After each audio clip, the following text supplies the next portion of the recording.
Kisah ini berlanjut ketika Xiaoyan mengguncang seluruh medan pertempuran dengan kekuatan Dao Sheng-nya. Dia kemudian menekan 3 elit Banseng dan akhirnya memaksa iblis tua Tianming meledakkan dirinya. Adapun Tianzun ketiga dijadikan tameng oleh Guyou ketika pukulan lembut Xiaoyan menghantam dan meledakkannya. Guyou dipenuhi ketakutan dengan cepat melarikan diri, tetapi saat Xiaoyan akan meraih tubuh Guyou, dia digagalkan oleh tangan hitam seperti iblis keluar dari robekan kekosongan. Itu dipenuhi aura menakutkan yang diiringi kekuatan hisab, hingga langit berubah warna. Xiaoyan menyadari tindakan penyelamatan ini dilakukan oleh Dao Sheng Aula Jiwa. Xiaoyan segera mengontrol cincin api hitam menjadi seukuran kepalan tangan, menempel di tinjunya dan dengan keras mengayunkannya ke depan. Cahaya hitam tiba-tiba ditembakkan dari cincin api. Tangan hitam mengeluarkan ular berbisa dan memblokirnya. Setelah itu tinju dan telapak tangan bertabrakan dengan kejam. Dua kekuatan mereka saling memusnahkan satu sama lain. Lengan hitam akhirnya terdorong ke depan dan memaksa Xiaoyan mundur, lalu meraih tubuh Guyou dengan kekuatan hisab ke dalam retakan ruang. Kamu ingin pergi? Mata Xiaoyan dingin melihat Guyou ditarik menjauh. Meskipun dia tidak mengerti mengapa Dao Sheng Aula Jiwa menolak menunjukkan dirinya, dia tidak ingin membiarkan orang ini berhasil menyelamatkan Guyou. Xiaoyan segera menembakkan pilar api dari jarinya dan dengan kecepatan tinggi menebus tubuh Guyou sampai dia menjerit kesakitan di bawah panas yang kejam. Tetaplah di sini. Xiaoyan tertawa, jarinya diselimuti api surgawi dibebankan menuju kening Guyou untuk membunuhnya.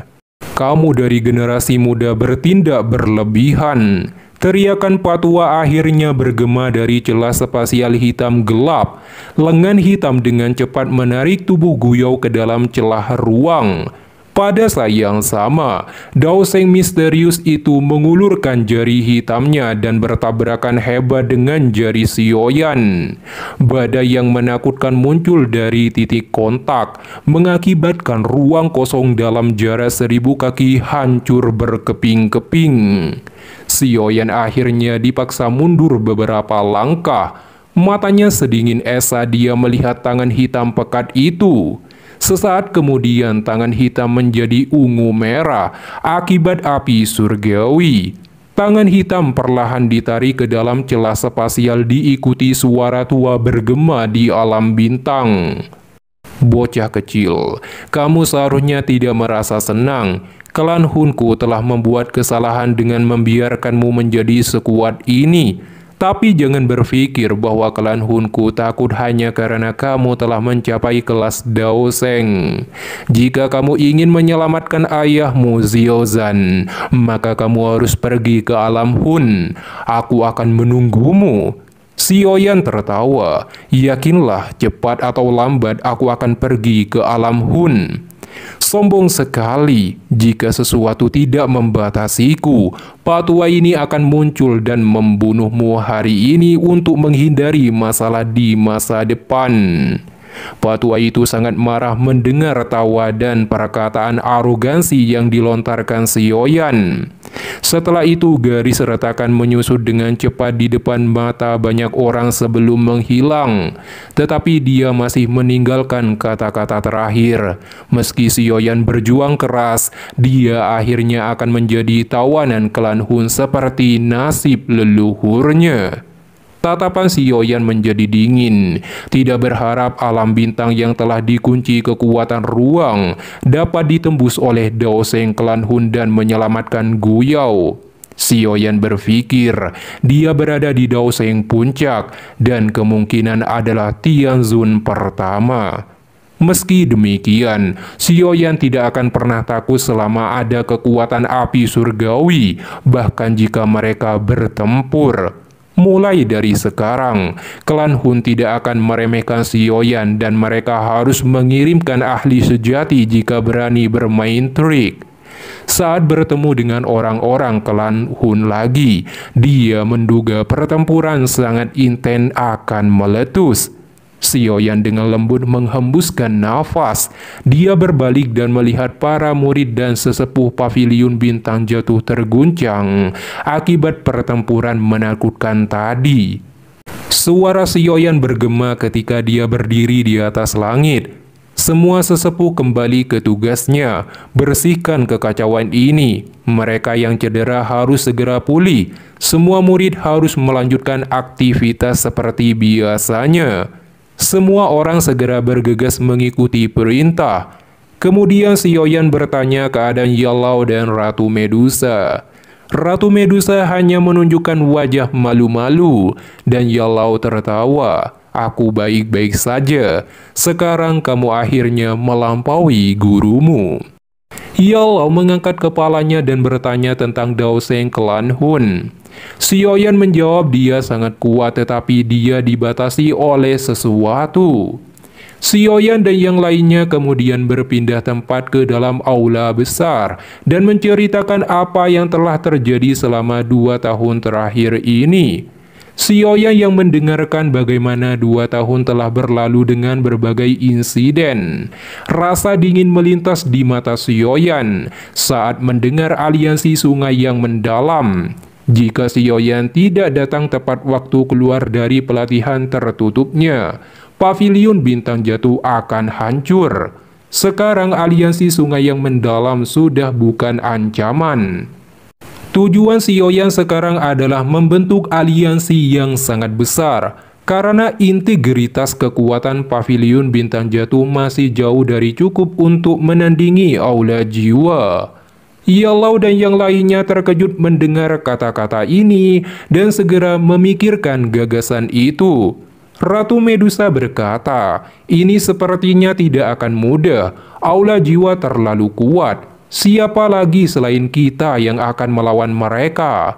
Sioyan berkata justru karena itu mereka memiliki kesempatan. Banyak orang marah atas tindakan aula jiwa yang mengumpulkan jiwa. Menara pil contohnya. Dokter peri kecil berkata 3 kepala raksasa menara pil hanyalah puncak Daozun. Kekuatan semacam ini tidak menimbulkan banyak ancaman bagi aula jiwa. Yellow menjawab ini hanyalah kekuatan luar menara pil. Selain itu, Suan Kongzi telah maju ke kelas Banseng. Sioyan terkejut mendengar berita ini dan bertanya bagaimana mereka bertiga pernah adu jotos dengan pemimpin aula jiwa dulunya. Yellow sembari tertawa berkata itu benar, tetapi hanya klonnya, dan mereka bertiga berakhir babak belur. Jika Sioyan membahasnya, mereka akan malu. Hal yang lebih penting di balik menara pil masih ada menara pil kecil. Kelompok dokter peri kecil dan Sioyan tercengang mendengar ini. Persyaratan untuk memasukinya sangat keras, bahkan Sioyan hampir tidak memenuhi syarat. Bagi yang ingin ke sana, seseorang harus menarik pil petir 7 warna dan berada di tingkat spiritualnya harus negara roh jiwa. Keberadaan para iblis tua di menara pil kecil adalah inti asli menara pil. Oleh karena itu, aula jiwa tidak pernah melakukan sesuatu yang terlalu buruk pada menara pil.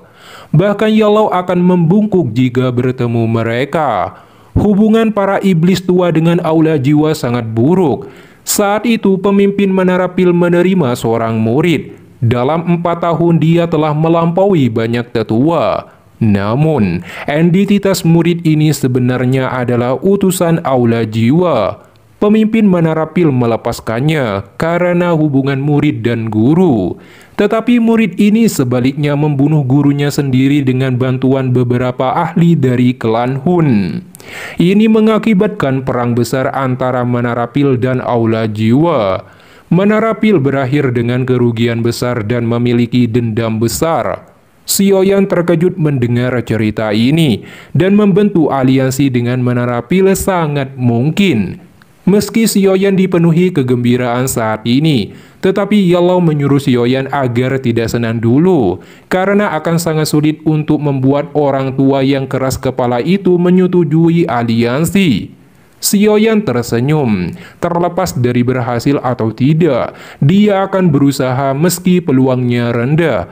Ratu Medusa juga menyarankan agar merekrut Sekte Bunga dan Lembah Api yang terbakar. Sekte Bunga sebenarnya memiliki dua leluhur yang berada di tingkat elit Banseng. Karena dua leluhur ini memiliki hutang budi pada Yelau dan Yuyun adalah mantan Xiaoyan, dapat dipastikan bergabung. Lembah Api yang terbakar juga memiliki leluhur yang sudah lama tidak menunjukkan dirinya. Kemungkinan dia telah mencapai Daoseng dan telah mengalami luka serius. Xiaoyan dapat menggunakan alasan ini untuk menyembuhkannya dan bergabung dengan aliansi. Sekarang masalah aliansi harus diutamakan sebelum api teratai api iblis pemurnian muncul. Pada saat ini, berita pertempuran di alam bintang telah menyebar ke dataran tengah dan menggemparkan seluruh praktisi, terutama terobosan Xiaoyan menuju Daoseng dan membunuh dua elit Banseng. Sementara pavilion bintang jatuh naik daun, aliansi sungai yang mendalam jatuh dalam situasi terpuruk. Bahkan beberapa faksi segera keluar dari aliansi untuk cari aman. Situasi ini menambah aliansi sungai yang mendalam semakin tercekik dan berada di atas jurang kehancuran. Kemudian pavilion bintang jatuh secara resmi memulai balas dendam, dipimpin oleh Daoseng Xiaoyan dan Banseng Yelau. Aliansi sungai yang mendalam menderita kekalahan total dan menyedihkan di bawah gempuran pasukan pavilion bintang jatuh. Mereka bahkan gagal membentuk pertahanan yang efektif sebelum pavilion bintang jatuh menduduki markas besar aliansi sungai yang mendalam, yang juga merupakan markas besar Sekte Langit yang mendalam. Setelah kepala Sekte Langit yang mendalam terbunuh oleh tamparan dari Xiaoyan, semua orang mengerti bahwa Sekte Langit yang mendalam telah selesai. Target selanjutnya adalah lembah sungai es dan pavilion petir angin yang telah berkontribusi dalam penyerangan ke pavilion bintang jatuh. Xiaoyan berdiri di langit. Dia melihat ke arah gunung yang sangat kacau dan dikelilingi oleh lautan api. Saat ini seorang elit Daozun berhasil mengirimkan pukulan keras ke tubuh Li Zunzi sampai dia muntah darah dengan tubuhnya terlempar. Dia menatap tajam ke arah Xiaoyan, berkata memiliki hubungan baik dengan suku pionik iblis surgawi, dan mereka akan membalas dendam karena menghancurkan pavilion petir anginnya. Di bawah ancaman ini, Xiaoyan berkata akan menyelesaikan dendamnya di masa depan dengan mereka. Apalagi Li Zunzi telah membunuh 28 ahli pavilion bintang jatuh. Ketika kamu membunuh mereka, kamu seharusnya mengerti bahwa hari ini akan datang. Xiaoyan mengulurkan tangannya ke arah Li Zunzi. Li Zunzi dipenuhi ketakutan segera mengaktifkan gerakan 3000 petir hingga batasnya. Dan banyak bayangan muncul di langit untuk menghindari serangan Xiaoyan. Xiaoyan hanya tersenyum melihat gerakan ini. Dia mengepalkan tangannya. Tiba-tiba serangan ruang kosong hancur diikuti semua bayangan dan Li Zunzi diledakkan di bawah serangan ruang ini. Kemudian Xiaoyan pergi ke kota Taipei untuk menyelamatkan klan klan Han yang telah ditekan oleh pavilion petir angin.